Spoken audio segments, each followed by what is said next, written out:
cinched down tight over your ears. So take it away, Dave and Mickey. Hey everyone, I am Dave. And I'm Mickey. You can hear me? Yes, we can. And this is Shiny Side Out. Did you like I did that? I did it like Captain Kirk. Broadcasting from Australia for Revolution Radio on revolution.radio. That is the home of fresh ideas. It's also a chat where you can join us while we're on air. You can chat to us, buy some merchandise, or donate if you like anything we say, or any of the other hosts say. That's really important to continue to support the station. Like I said, join us in the chat room. I'm there right now. I can see Jim Jones, Amiga Legos, Pat Rabbit. My friend would laugh about that. Pat Rabbit, the Gear Jammer, having a great old conversation in there, and that's where you can be too. And we can see it, and we'll make comments towards those if they're directed at us. This is show, Mecky, believe it or not, 690.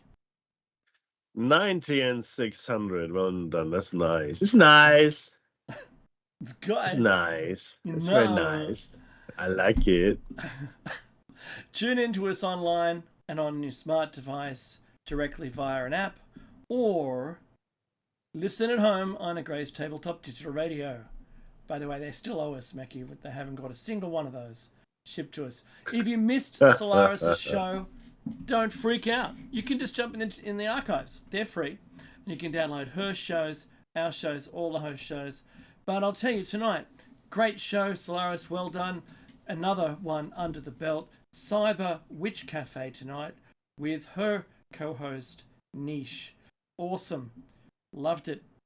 Look, you can access the archives for free, like I said. I'm broadcasting, Mackie, believe it or not, I don't know if you can believe it, out of Dark and Junk Country. I think you're lying. You're sitting under the Detroit somewhere, or the Denver Airport, maybe Airport, somewhere in Oregon. Right. Yeah, in Oregon, that's where you are. And the paintings. It's in you. And I'm broadcasting for reals from the Rec Country, for reals. Do you know what? I think we're building our own Denver airport out at Badgerys Creek, to be honest. I think we might be. It's taken them ages, and there's all these underground tunnels. Oh, if you want to begin a conspiracy theory, you know what? You start there. Start at Denver, and then get to there. But, it's not high enough above sea level. There's really not very much in Australia that's high enough above sea level to be the continuation of power location for anyone. Not like Denver. And Denver didn't even need another airport, but they built one that is in such a bad place that the eddies from the mountaintops around it actually cause disruption to aircraft. Well, what do I know? I'm not an aviator. I don't have the glasses. Mackie, I don't. I don't have the aviator glasses. I wanted to start with just a quick thing. I'm not even going to show the image. Blatton got flattened. So it's a play on words. Poor old Blatton. Now there's the river, I think, is breaking through the debris. Why does he always call me when I'm on the radio? Goodness me. So they're now putting things in place to try and pluck out the debris from the river, which is all the debris from the houses and big rocks and things. They're putting stuff in the way because 30 kilometers downstream, they have hydroelectric power in it. It could just clog it up and they could all be offline.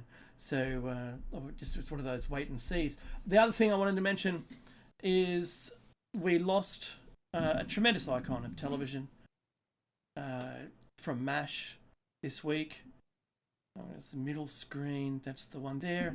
We lost Loretta Swit. Yeah, she was 80. I get it.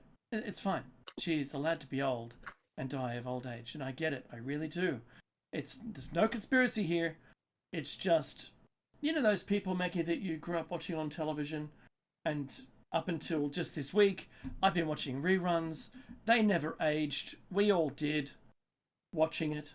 I was a little kid when I started watching it. My parents watched it. Sometimes, yeah, sure, MASH was the Alan Alda show where it was all written by him, directed by him, starring him in the episodes. You know, what other characters? There's no back characters. And there's characters with no story, no backstory. Anyway, I like the show. I think it's funny. It's just sad to see yet another person that I grew up watching pass away, Mickey. It's the way it is. You're old. You're Sorry? old. I, You're old. You're so old. Dude, my kids tell me how old I am all the time. It's like my wife said something, and they said, that's because you're old, Mom. That's because you're old. Oh, we're old now, Dave. We're old. That's what happens. all you have to do in front of my kids to get them upset with you is say skibbity. And that's enough. Oh, yes. Skibbity. Sigma. Sigma and no cap.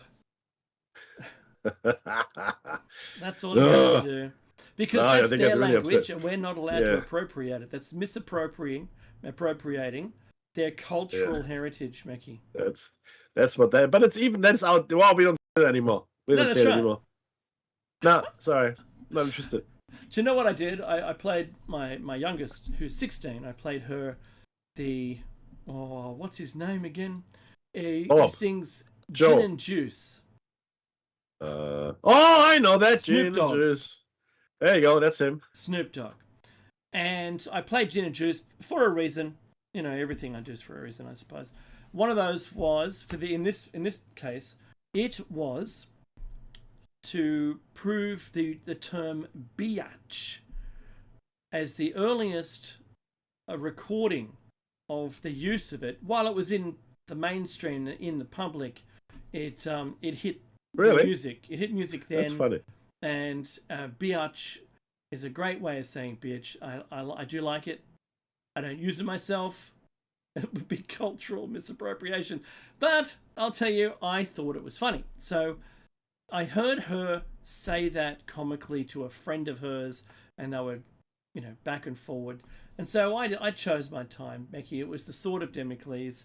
I waited till it was just her and I in the car, and I put it on. I'm doing this like I'm putting a tape in. No, it was in my MP, not even MP3s. That's showing me how old I am. I've got a Spotify account, is what I have, and it was just in my playlist, and it came up, and I thought that was really funny to mention it. And I said, have a listen for a word that you might say. And she goes, what are you talking about? I go, well, this is from the 90s, this song. So, you know, you didn't make it up. Because I remember my mother once, she was singing the words to a song that was just released, and I couldn't understand how she knew it at all. I didn't realize there was such thing as a cover. I didn't know what they were. And that was the first time I realized what the word cover meant. And she was singing, she goes, oh, this is like the 4th time this song's ever been released. Yeah. I go, oh, okay. That's pretty cool. So my initial shock is, you're not allowed to sing the words, mother. I'm looking up on the hill. I'm now Principal Skinner. What's that, mother? So yes, that's The Shining. So I think I had that moment. I had that moment with my daughter, showing her the same thing that I learned, and I do remember that exact moment, where we were, what we were listening to when that happened to me, and I hope that I've made a memory. I think you did. That's all I have on that topic. If you'd like me to move along. I'm not a traffic cop. You know what you want, man. It's a free country. You say that. You say that. You say it like it's real. So I middle screen. Yeah. Now that's what I wanted. So I found a news story today because, you know, distractions. And so June 1st, it is over here in Australia, and the news.com.au put a story out. Iran has secretly amassed enough near weapons-grade uranium for 9 atom bombs. UN warns. That's okay. It's okay. Let them do whatever they want. What do I care? But to me, this is like, I'm hearing, you know, This is there's gonna be a war against Iran in a second. Perspective, I think, at this point is important. So let's say they've got 8 atom bombs. Sure. Okay. 9. And they said, it says 9 was in it the story. what? Okay, 9. Was it specifically 9 atom It bombs? says No, 9. that was It the says wording. 9 Atom atom bombs. bombs. Okay. Atom bombs. Now, an atom bomb was used to destroy the city of Hiroshima. It's also used to destroy the city of Nagasaki. Mm-hmm. If you compare it to the arsenal that the US, especially Russia, Great Britain, France, etc., have, it's like them. These 9 atom bombs. It's like having it's like bringing a knife to a gunfight. I got some firecrackers, Mickey. So we have enough in our arsenal in the big nuclear powers to turn our planet into a second sun. Wouldn't that be nice? It'd be much warmer. It's wintertime over here at the moment. Oh, look, you wouldn't need to jump anymore. The woolen socks, out you go. No more woolen socks. What? I'm sorry, but I think it's complete insanity. Now, of course, could they? I mean, this is the thing, Dave, right? Mm-hmm. This is not about nuclear deterrence or terrorism or anything like that. It really isn't anymore. What this is about not allowing anybody else in the nuclear club. That's what this is. It's the club membership. That's right. It's the club. We can't know Iran, but you could Frank Iran. Yeah, but no Irans. No Irans. This you is could the Frank Iran. You're Bob Iran. Club. No Homer club. But his name is Homer. Yeah. Yeah, it's not. It says Homer's club. We can have one. One Homer is okay. We already have one. Yeah, this is the Homer we have, and we're gonna love him and hold him and call him George. Nobody knows where that reference is from. And he will be my squishy. It's when the Marshal lands and the Yeti grabs him and says, "I will hug him and I will hold him and I'll call him George." Oh, that's right. That was. There you go. That takes you back, doesn't it? Where's the boom? There's meant to be an earth-shattering kaboom. Oh, those were the days of innocent cartoons. I tell you, it was good fun. No, but seriously, there is a concern only in as much as it concerns single city targets. Now, I wouldn't really be worried about atom bombs per se, unless I was Israel. Israel should be worried. America has nothing to worry from anyone, really. Dirty bombs are the big problem that we have. You know the difference between an atom bomb and a hydrogen bomb?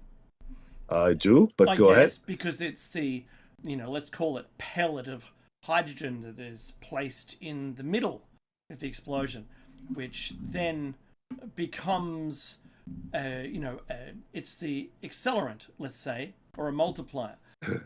But what happens though, is an atom bomb is a really dirty, radioactive, fallout, wasteful. It's awful, and all of that. The impact, not of the death and the destruction and all the fires that occur because everything's atomized. Not that at all. It's the weirdest thing is an atom bomb has so much more radiation effect on the ground, the dust, and as in fallout, because the mushroom cloud sucks up all the radiated dirt and dust and pulls it upwards, and then it can fall somewhere else. Well, a H-bomb has very little radiation, believe it or not. So Neil deGrasse Tyson was having an argument with someone. He was informing someone else on his podcast about this very fact this week, and I like their guest, was surprised to hear that there was very little. It's not like the old atom bombs of the early days when I was a kid. It's completely different. So for them to have these, like the dirty version of a nuclear weapon, and the yield wouldn't be very much, the story says secretly amassed enough near weapons grade uranium, not actually weapons grade uranium. It's close. It's like the near food experience. I'm going to go to a restaurant and force them to serve me McDonald's food. So I thought that was a joke. It is. It's funny. Well, I laughed. I laughed. The waiter laughed. And then I went home and I cried into my whiskey. Oh, I nearly told. I'm going to tell you. I nearly spilled it by mistake, but I'll intentionally do this because that's funny. That waiter situation, the laughing. I had a waiter once back in, I don't know, 1988 or thereabouts. That's very specific. Yeah. Well, I kind of know when it was. August 3rd, 5 p.m. in the afternoon. I remember it as it were yesterday. Well, I think we'd already seen a movie, so in the afternoon, so it must have been about 7:30 or 8 o'clock. But I'm not that kind of person that can remember dates and times. Forget it. I have a hard enough time with names. So the waiter, I'm good with roles. The waiter asked if we would like to. This is when I was proposing, I think, to my wife, then fiance. Well, no, she wouldn't have just been a girlfriend. So I was proposing, and I think there was an option. Would you like to, keep drinking the champagne, and and maybe would you like to order? So we were just kind of sitting around, and I said, no, I would prefer to shit on the champagne, and I thought. Now she looked at me. She heard it. The now fiance heard it, and they laughed. I was embarrassed, and she walked away. And then I watched her tell someone else, one of the other wait staff. So, no, and I at the time I must have had a thin leather tie. You know what I mean?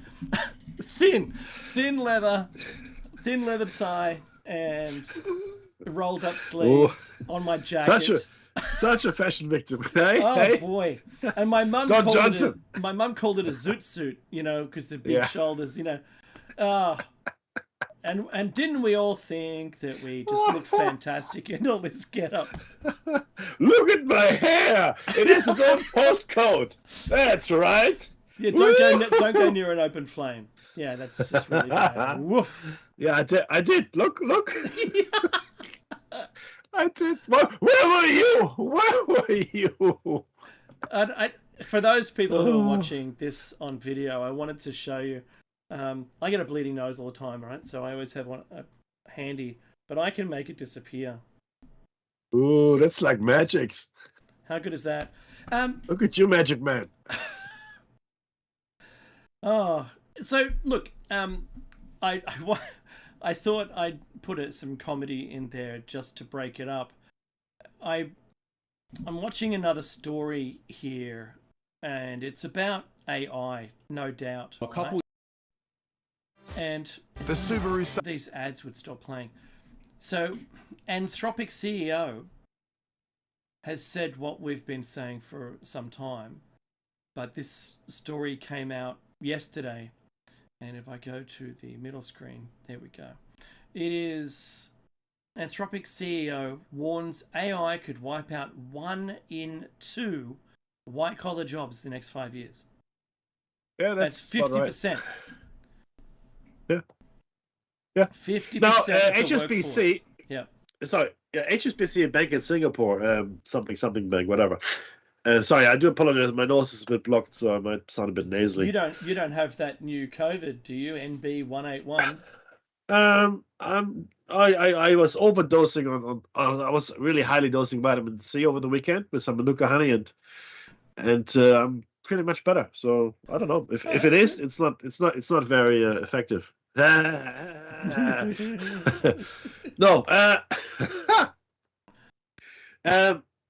What was I was talking about something else. What was I talking about? That's right, a bank. Right. So they said they're looking to in the next 3 to 4 years, they're looking to reduce I think the percentage was 60% of their staff with AI, specifically AI, Of right? course. And now I looked at a few other things, and I'm using AI now extensively at work, Mm-hmm. and we've just and our big bosses from the States, woohoo, they're all AI fanboys, as you can imagine. Yes. I don't have to pay wages anymore. Woo!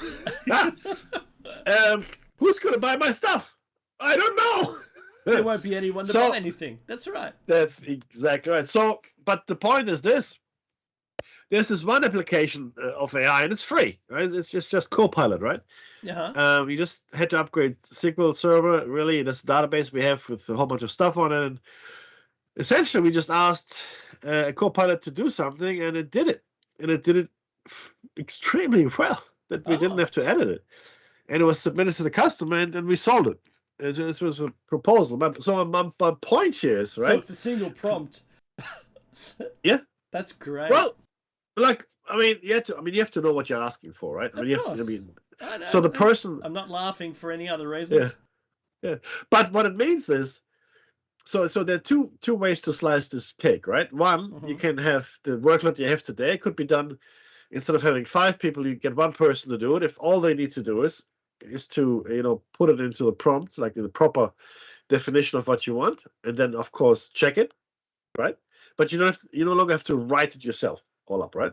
And there's some other work required, so you have to get some information here and there, sure enough, right? But you can certainly improve your productivity. Or, so meaning 4 people will lose their job, or you just do more work. So you've got 5 people, instead of doing that work, you can do 5 times or 4 times or whatever it is, as much work potentially, right? So it's really quite powerful in certain circumstances. The problem, of course, is, as Dave and I have alluded to, once you get rid of, let's call it 50%, Dave. Let's say Sure. that's the 50 sounds that's the great. thing. Well, not great, but that'll be the No. number we're going to use. That's millions of people, right? Yeah. In Australia, white collar, we've got 26 million people. I want to say maybe 3 Half? million. Maybe. So there's 6 million white collar workers, and let's Uh-huh. say probably half of us. So that's 3 million unemployed, Mhm. for argument's sake, in Australia, Yeah, right? Sounds great. And so that's a lot. In fact, I want to see if that is true. And if that were, I mean, the problem is that if you take 3 million people out of an economy, Mm-hmm. here we go. Okay, so 14 million. Sorry, we've got 14 million employed people. And what percentage? 62. Let's call it 50%. So that's about 7 million people. Yeah, okay. Thereabouts. 7 million people are. How are those mortgages getting paid? Well, yeah, I mean, let's say these 7 million people are now let go, for argument's sake, right? Sure. And you're right. I mean, how unemployment? I mean, the only way to do this is either give everybody a living wage, or raise taxes through the roof to pay for all the unemployed people, right? And I can't imagine that raising the taxes is going to allow anyone else to continue living either. This is really is serious stuff, right? And we have to see. I said this last time, and I'll say it again, simply because we're not saying it often enough, and we don't think about it anymore. We have forgotten why we live in a civilization. The reason we live in a civilization is to band together as human beings and achieving human things, making ourselves greater, ideally, living good lives, but also furthering our culture, our insights, our knowledge, our achievements. That's what drives us. That's who we are. The greed that has been possessing us as of late, and greed has always been there, don't get me wrong, but it has never been this bad. I don't think it's ever been quite this bad, where everything we do is just completely directed toward commercialism. Mm-hmm. That's it. Used to be different. Used to be we direct our efforts, into godly things, or even worldly things like the arts or things like that, right?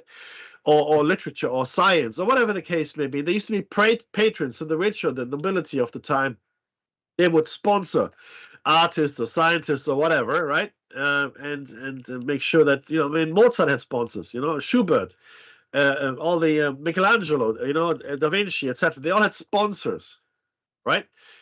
And yes, they lived good lives because they lived at the court, right? But they weren't billionaires, they weren't even millionaires, right? They had good lives, right? And their art has lived on till now, or their science or whatever it might be. What we have today, a fast consumption and completely devoid of consequence society, we have almost none of that anymore. We are so focused on making money that every other pursuit falls by the wayside. We provide inadequate healthcare. We provide inadequate childcare. We provide inadequate education, transportation, and any other human service you can think of because it's not profitable. Anything that's been privatized has been made into a profit vehicle. If it is not a profit vehicle, the service will not be delivered. Okay, full stop. Or delivered very, very, very poorly. And we see this. This is now in Australia. It's actually a big problem in the childcare sector. But healthcare, we've got people dying in Australia, dying in waiting rooms in the emergency. Yep. What? It used to be a good idea to go to the hospital. It used to be a good idea. Hey, I'm not feeling well. Oh, we should go to the hospital. That's a good idea. These days, unless you've got doctors in your family, right? Ideally not GPs or whatever, you're screwed. You are screwed. Depending, especially if you live in the country in Australia. If you live in regional Australia, healthcare is ridiculous. Some people have to, it's hours and hours of trip to get to the hospital, right? And even a doctor could be hours away potentially, depending on where you are. So we are now so locked into profit that the service we provide is secondary. It is no longer important what it is you make. Let me give you an example, right? So let's say you're in a company and you're making some stuff. You're making widgets for a plane or whatever, to safety widgets, right? But you're share listed, you're stock market listed, and this is specifically bad for things that are listed on the stock market, for companies on the stock market. But let's say you are, and the only thing that matters, it doesn't matter if you make good widgets or good safety things. It's completely irrelevant. It doesn't. The only thing that matters is how you perform in relation to the stock market. Do investors have confidence in your company? Will it make more money in the future? Can you accurately predict your losses, your wins? Are you instilling confidence in both the investors as well as the analysts, right? If you can do all those things, great. But it no longer matters what you make or what you do or what you produce. It's completely irrelevant. You could be making cotton candy instead of security widgets. It doesn't matter. The only thing matters is how the market perceives you. That's it. That's the only. I mean, doesn't that worry you? Hey, we make chips. We make the best chips in the world. I don't care. Show me a balance sheet. Can you accurately forecast your profit? What? Well, if you can't, then I'm sorry, but we're just going to buy a company. We're going to strip it for all it's worth. That was a big thing in the 80s. Let me be clear. Greed is not good. Greed is the root of a lot of evil. Not all evil, but a lot of evil. Sorry, that's my rant, but it really upsets me, Dave. We've forgotten what we meant to do, right? Yeah, no, totally. So I'm going to take us back to the 80s when my grandmother required assistance. She couldn't live with us any longer. I lived in a multi-generational house, and at one point her medical needs were greater than our capability to look after her. So we put her into a home. The home was there because she had gangrene that was climbing up her leg. Circulation problems, you know what I mean? So that was continual, then some heart attacks, and then she didn't know who we were. All of those things. She if I went to visit, she would say something, and I love my grandmother, right? She taught me so much more than my direct parents. Do you know what I mean? Because I had those conversations with someone who was polite, kind, and had a lot of patience. And that's what we should be looking at the elderly is for those experiences and pass those on. if you married young, this isn't, I'm not a blanket statementing anybody on this one, but if you are married young and you have children young and you are young-minded, you have, though at the same time, you don't have the same qualities that elderly does. You don't have patience, you don't have a lot of time, and you're not as courteous. Do you know what I mean? So there's an immediate drop in the skill level of the educator. So when my grandmother went into a home, we had to do that. There was something that was an immediate. It was immediate and immediately learned that they had one nurse on staff all the time, round the clock. That means they needed 3 nurses to be paid on their books, and there was one of them on shift at a time. Then I noticed that the legislation had changed significantly, that the company, because these weren't a national service, this was one nursing home, run by one company, or someone owned it. Then they would buy more, and then they put the argument forward towards the government saying, well, if I have 12 of these nursing homes, do I still need, because 12 times 3, big numbers, maybe I just need 3 nurses and they can just be on shift within our region. And then that started to reduce the cost down. They were already making profit, but it meant that profit got bigger. And so what we saw from the 80s coming all the way through to here is this ever increasing profit, but ever declining service level. Now in IT, we see the same things. I remember a time when a job ticket reasonably requested from a user who had a difficulty with their device or their environment or an application or whatever it was, that we would fix the problem. They were never closed.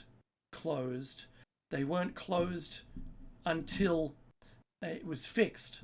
Then we saw a shift because SLAs got blown out and companies decided they were going to write into it an ability to close a certain amount of tickets because the client was either non-contactable. There's no way the problem could be fixed. Just forget it. It's going to be there forever, whatever it is. And this lessening of the service that the customer's getting. Now, the only reason IT is there to make the company run.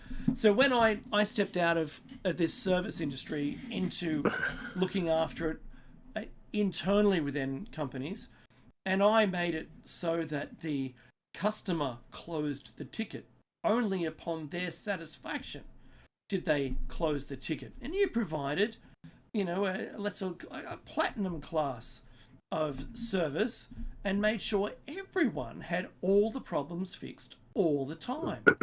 All the time. There wasn't ever a ticket that was closed because you didn't make contact with them. You left it open till you could. That's exactly right. You left it open till you could, because the whole company is a machine, and if there's parts falling off the machine because they can't do their job, what value are you providing, right?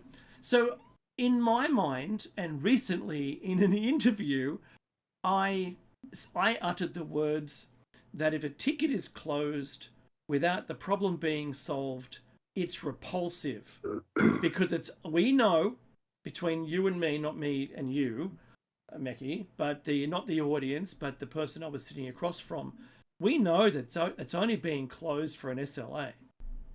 Yeah. So why did you write the SLA in place in the first place if you're only going to throw it out the window? Yeah. So are you both parties admitting there's problems you could never fix? And just leave it. Yeah. It doesn't matter. Right? I think that's exactly. It is not exactly only that, why. but yeah. It's insane. And the truth is, unfortunately, you're correct. This goes to providing a service or being in business for a reason, right? Mm-hmm. Not just for the stock market, but not just to make money. Yeah. But you want to contribute to society. Because if you go back 50, 60 years, what's your purpose in life? right? I'll contribute to society. I'll go to church, whatever. I mean, the whole bunch of stuff. People have changed their outlook on life. People's character has changed. We no longer do things for the good of society. The things we do today are completely unthinkable 50, 60 years ago. Okay? 100 years ago, Yeah, 50 oh my years God, ago, forget about it. That's right. I'm always reminded of Captain America. I know it's just a movie. I get it, do right? love it.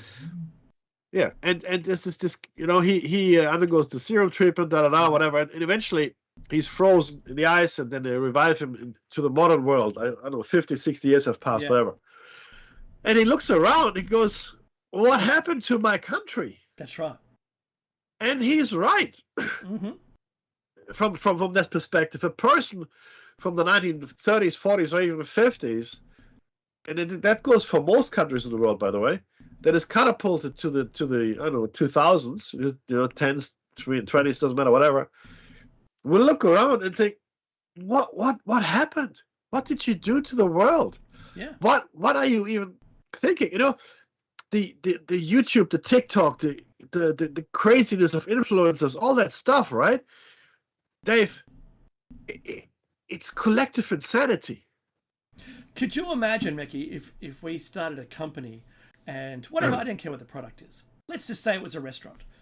I know between the two of us, it's going to be awesome food.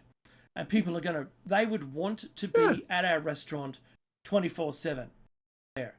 Just direct deposit money in and you can come in every day and eat if you like. I don't mind, right?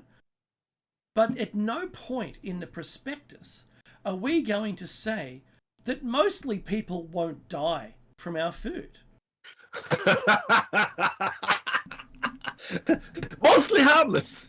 You could survive eating it. See what I'm saying?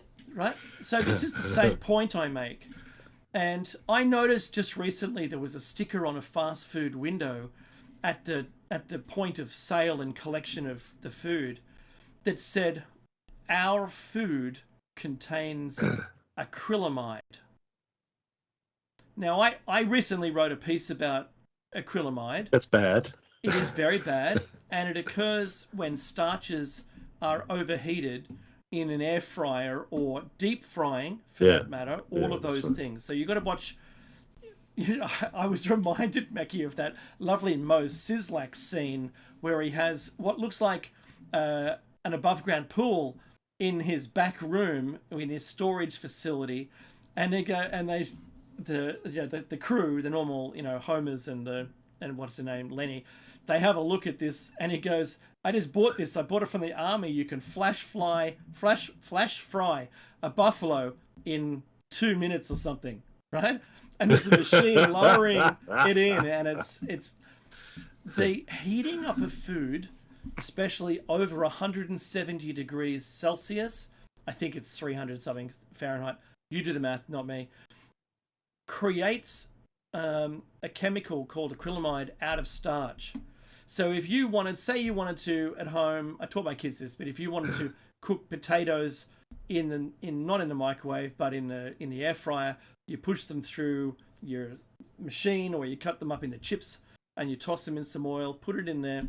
If you soak for about 15 to 20 minutes in water your potato pieces, don't ever, never do this, never put refrigerated potatoes in the air fryer. It actually increases the acrylamide output by 200 to 300%. It's crazy. But anyway, so if you soak it in water, it disperses or gets rid of some of that starch.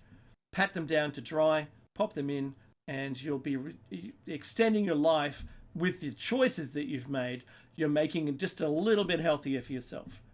Deep frying is worse. Deep frying contains it all in there, and now you're going to be eating it. So, look at these are your choices, not mine.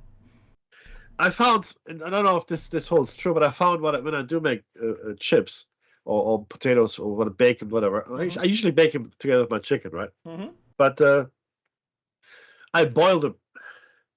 First, I boil the potato. Boil them. Yeah. I completely dry them. Yep. Then I fry them if I'm going to make a chip or something. Yeah. So that's this is the David Mackey cooking show. So like, it only came off a segue about me talking about how you wouldn't fail your prospectus document by saying that not everyone's going to die from your food, or very, very few. So this same thing about what service we're providing our public now. If you're an institution, it doesn't matter who you are. How much of that, and to Mackie's point, how much of that is just to appease the stockholders or investors in your company? Why can't you have a company that runs, profit, but just near to, maybe only using in a 10% MER and run it almost like a non-profit, keep putting the money back into the company yourselves? Like let's say if you had a hardware store in an old town somewhere, and it's a family-run store, you already own the building, there's no loans or anything, and you're really just making food for yourselves. Yeah, your wages, everyone works pretty much for free. It's a family thing, but you're just keeping the business alive, but you're supporting the community around you that buys from you, right? That's 100%. What happened to that? What happened?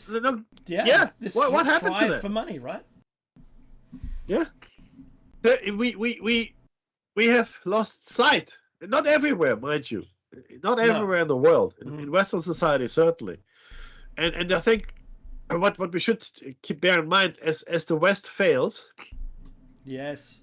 With this AI stuff, the third world and less developed nations, they will still do other things. If you know what I mean, they'll still live in the old world of doing things, right?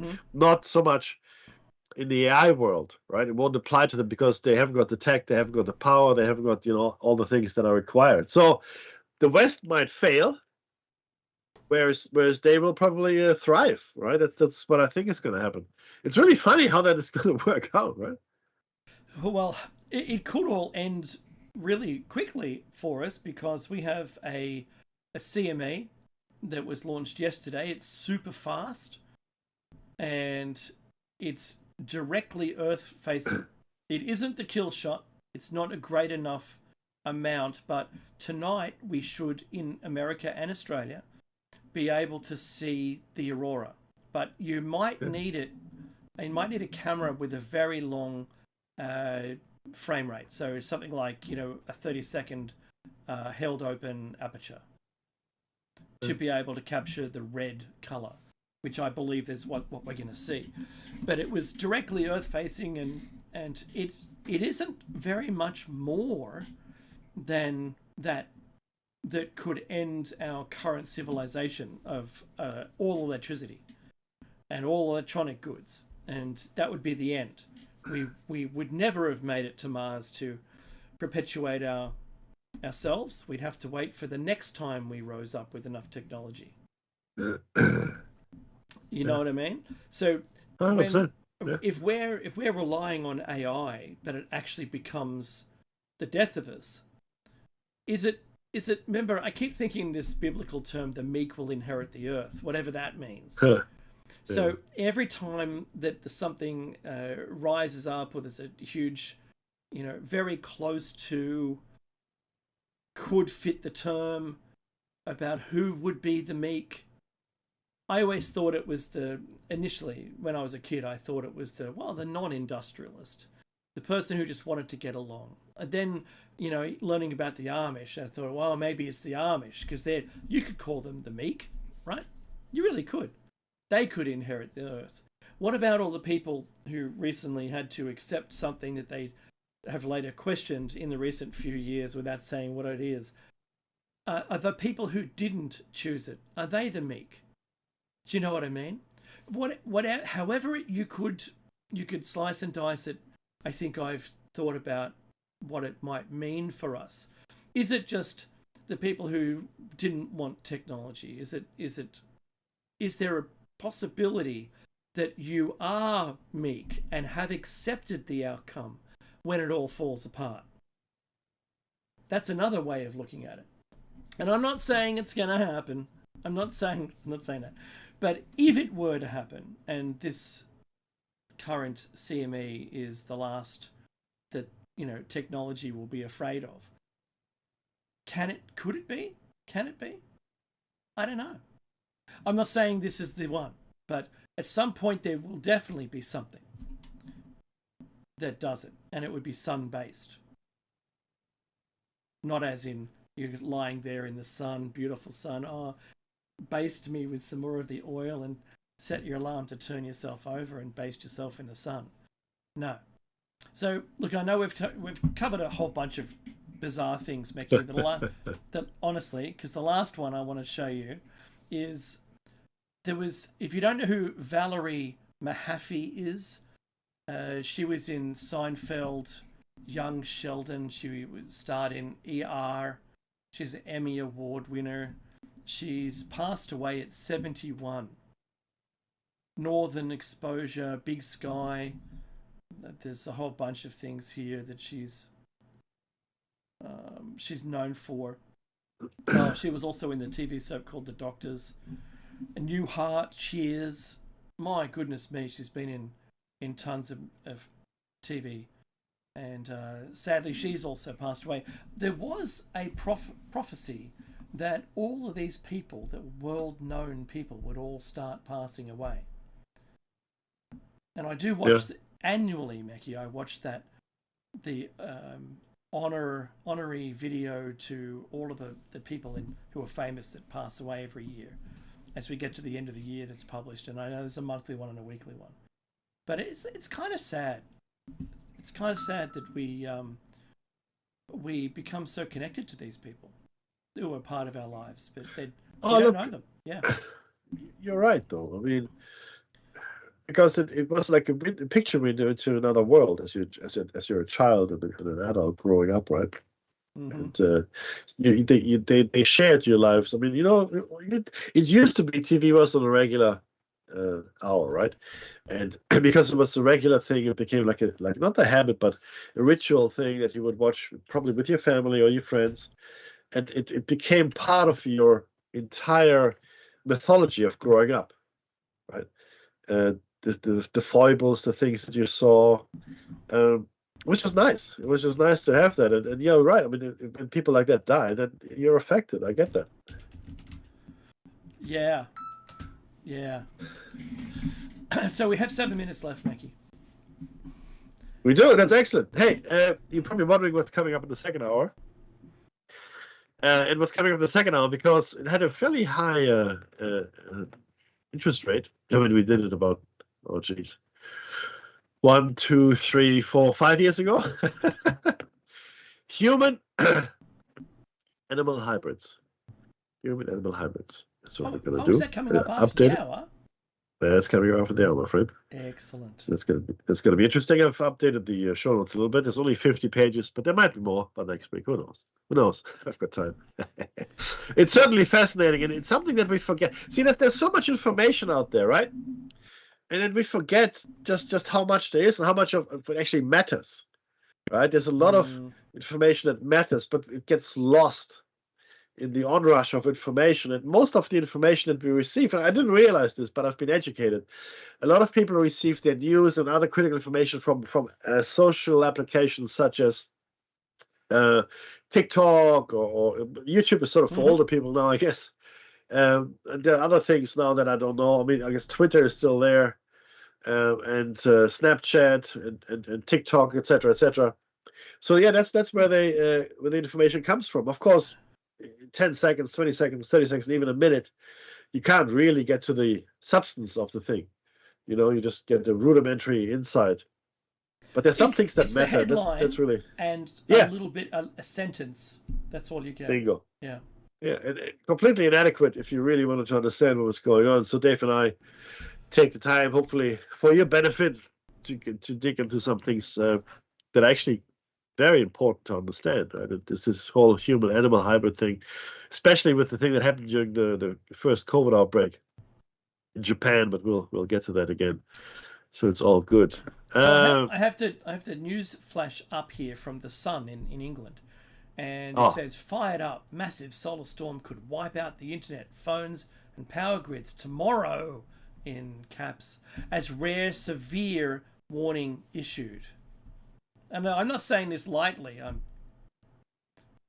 know the level. It wasn't an X class flare. It was only an M class, but it lasted for a very long duration, and we may very well see.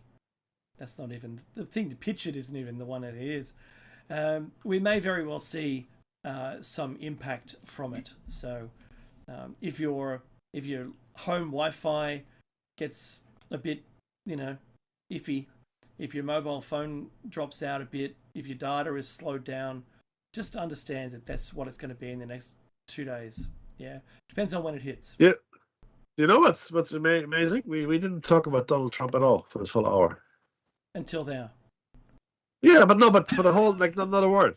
Or America or politics or whatever. Like, at least not in that sense. I think that's great. It is. Because there are other things. There are other things. Do you know what? You can forget that there's other things, and I think the distraction that is all pervasive distraction. It's everywhere. Absolutely. It's ubiquitous now. There is a news item every day about it. Now, I wanted to say, have you been seeing any of those baby clips, Meki? I have not. So there's an AI, I think VEO has, if you look it up, you'll see some clips now that are so well AI produced that you can't tell that it's AI. It does the voice, it does mannerisms, micro expressions. It'll even have the background, which is correct, and it'll have anywhere between young and old people. It doesn't matter what it is anymore. And where I thought we were going to be a long way away from seeing something that was imperceivably good. That was a new word. I put an extra 2 syllables in that. Imperceivably good. It worries me that we're at a point now, this crossroads, where it can be live. We're so close to it being live. Remember that the Running Man example that we had from way back, where we don't know, but the audience thinks that there's a whole, quadrangle full of people, but Arnie's running on his own. There's no one there. That's right. So if you can fabricate something in real time, not pre-record, not just going, we're gonna cut to someone and have it as a pre-recorded cross. No, I mean in live. So if we could get to that point, then von Braun's alien invasion, and what I'm seeing today is they're talking about 3D representations of deities in every country being projected there, but for their own deity. So it's more believable. I have returned whatever the text would say. If that was in real time, that's some scary right there. And would it still, a big question, would it be enough for us to all to unite? I'd say no. I'm going no on that one. Yeah, probably not, unfortunately. I say that with good reason, because we're so at each other's, personal effects now. I think, from country to country, our geopolitics is I think the arse fell out of it. It's terrible. How are we so bad at it? Has it always been brewing? Is this just the thing that's prompting us to get across the line to anger and hate? I think ultimately it's about deception and matters of control and feeling powerless and trying to project elsewhere, and it's a jumble of and I'm gonna say they're manufactured. It's a manufactured kind of thing. Okay, it is not real. Excuse me. It's manufactured. It is in all of the circumstances we find ourselves in. While we didn't oppose them actively, we didn't create them necessarily. And there's the music. This is the end of the first hour. I hope you enjoyed it. We're going to come back after this with human hybrid. Human and animal hybrids. Is that right? He nods. He nods. The record shows like night and day. We'll catch you on the other side of this break. And if you're listening to this online, do like, share, subscribe, and comment.